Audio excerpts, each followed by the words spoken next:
Generator line দেন, এটা মনে করেন যে আপনি পল্লী বিদ্যুৎ, যখন এটা এদিক দিবেন জেনারেটরে চলবে, আবার এটা এখানে করলে আবার পল্লী বিদ্যুৎ চলবে। মানে এই যে আপনাদের বর্তমান যে সুইচটা দেওয়া হচ্ছে, বুঝতে পারছেন? আর যে যে সার্কিটটা আছে না, এই সার্কিটটা কোথায় ব্যবহার করে জানেন? এটা আমরা যে সার্কিটটা এখানে করব, এটা যে one line control from 2 point individually SPDT, এটা একটা বাতিরে দুই জায়গা থেকে নিয়ন্ত্রণ করো। এই সার্কিটটা আপনার বেশিরভাগ হলো মানে সিঁড়িগুড়ায় ব্যবহার করা হয়, বুঝতে পারছেন?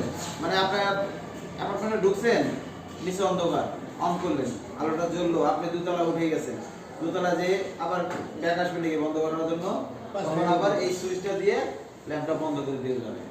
যেমন বড় ধরেন এটা কিন্তু অ্যাক্টিভ আছে, এই সার্কিটটা অ্যাক্টিভ আছে না স্যার, এটা কি এনসি, এটাকে বলা হয় নরমালি কি ক্লোজ, এনসি, এনসি তে বোঝায় স্যার নরমালি ক্লোজ, এনসি। আর এটা আছে কি স্যার এনো, নরমালি ওপেন আছে না স্যার? হ্যাঁ, এনো নরমালি ওপেন। ওকে, তো আমরা স্যার মনে করেন যে যদি এইটাকে এখানে নিয়ে আসি তাহলে কিন্তু সার্কিট কি ওপেন সার্কিট বন্ধ হয়ে গেছে, ঠিক না? এটা যদি এদিকে আনা হয় আবার এটা এদিকে আনতে হবে, তাহলে আবার এটা অন হবে। মানে এই দুইটা টার্মিনালে এনসি যদি যখন থাকবে তখন বাতিটা জ্বলবে।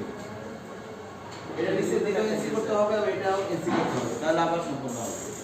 সুইচটা যদি দেই নিচের দিকে দৌড়াই থাকতে হবে একদিকে, আবার যদি মনে করেন ওইদিকে যাতে দৌড়াই একত্র থাকতে হবে, তাহলে বাতিটা জ্বলবে। আর এটা মনে করেন যে মানে একটা বাতির দুই জায়গাতে নিয়ন্ত্রণ করে সেই জায়গায় এই সার্কিটটা ব্যবহার করা হবে। ক্লিয়ার?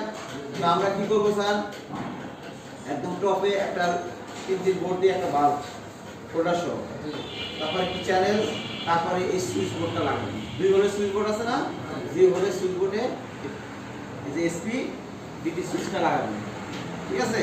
লাগিয়ে তারপরে আবার নিচে চ্যানেল দিয়ে ডিপি বসে এই সিস্টেম করে ওয়্যারিং সম্পন্ন করবেন। আর ওয়্যারিংটা স্যার হবে এরকম, 3টা পয়েন্ট আছে না, উপরে 2টা শর্ট করে দিবেন, সুইচের উপরে নিচে 2টা টার্মিনাল শর্ট করে দিব, মাঝখানে দিবেন হচ্ছে আপনি লাইট ঢুকাই দিবেন আর এটা আউট দিয়ে আপনি দিয়ে দিবেন। ক্লিয়ার? করতে থাকেন, আমি দেখাই দিব। এই দুটো লাগাই দিব, জি জি, এই দুটো শর্ট করব। দেখেন এই যে সুইচের যে ধরনটা, সুইচে মার্ক আছে, পিটি সুইচটা যান আমি দেখাই দেই, যান দেখা যাবে, সমস্যা নেই, সিটে যাই। এই যে প্রীতি সুইচের উপরে লেখা আছে প্রীতি, এটা একদম দুইটাকে একই সিরিয়ালে রাখবেন, দুইটা কিন্তু দুই দিক করা যাবে না, একই দিকে রাখতে হবে। এভাবে রেখে স্ক্রুটা আটকে দিয়ে এই যে 2 টার্মিনাল, এই 2 টার্মিনাল শর্ট করব, এই 2টা শর্ট করব।